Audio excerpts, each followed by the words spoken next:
Euh, Bien oui, moi c'est le préfet des études de l'Institut Uwezo, une école conventionnelle protestante de la 8e CEPAC en RDC, œuvrant dans la ville de Goma, précisément dans le quartier Kéchéo.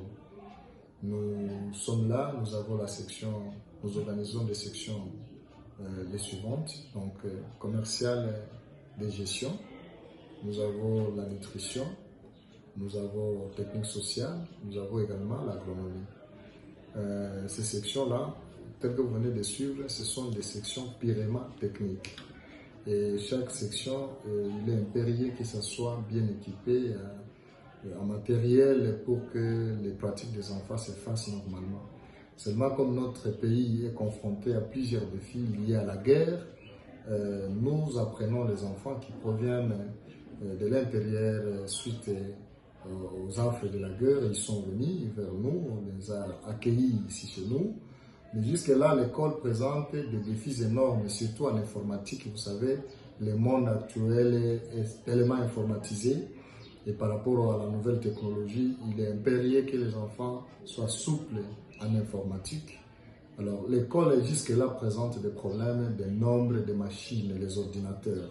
C'est-à-dire, nous avons moins d'ordinateurs, voire quand on fait l'apprentissage, les normes normalement exigent assez que chaque enfant ait sa machine devant lui. Mais nous, c'est le contraire. Nous mettons 5-7 enfants sur une machine lors de l'apprentissage des cours d'informatique. Même les enseignants qui apprennent les enfants, vous comprenez, ils trouvent la machine ici. Chez lui, il n'a pas l'ordinateur. Les enfants, ils n'ont pas des ordinateurs chez eux à la maison. Même ici à l'école, le nombre est très réduit. Pourquoi? Parce que nous avons des problèmes de moyens. Les parents étant des déplacés de guerre, quand il faut payer les frais scolaires, ils ne parviennent pas à répondre aux besoins réels de l'école. C'est pourquoi si on trouvait un partenaire qui peut nous appuyer en ordinateur, qui peut augmenter la capacité d'un nombre d'ordinateurs, et voire même peut-être construire une salle informatique.